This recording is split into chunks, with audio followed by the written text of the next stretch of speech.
Hello everyone, myself Saish Pokre. Today, this video is all about the topic of international business and globalization. So I have watched both of the documentaries, and after watching both of the documentaries, we have come to know I have come to know about the impact of globalization all across various countries. Globalization's impact varies from country to country. Like, if you consider developed countries like China, the benefit of globalization is more in China as compared to developing nations like Peru.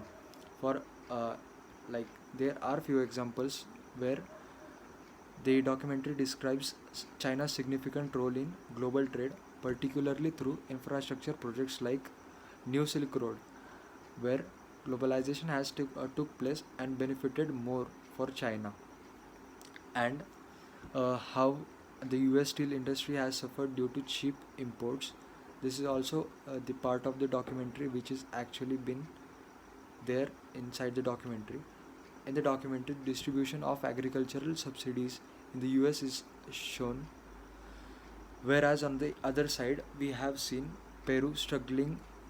Even though being a part of globalization, Peru has actually suffered due to the globalization, and globalization has not led to any of the significant improvement or significant lifestyle uh, living standards. There is not really any improvement in the living standards of Peru due to globalization. So we have also seen the collapse of the fishing industry in the Senegal because of international exploitation.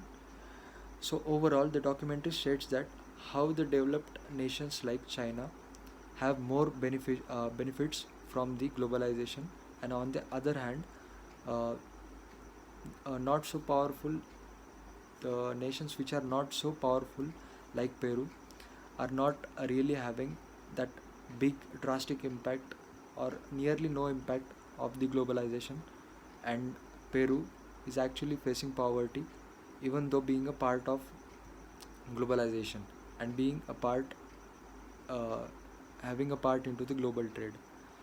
So we have seen that globalization, rather than being a universal benefit, often prioritizes profits over the welfare of people in less developed nations like Senegal and Peru. And globalization has actually widened up the gap between rich countries and the poor countries. Like, we have seen, the China is actually being more benefited due to the globalization, and Peru is not really being benefited due to the globalization. Thank you.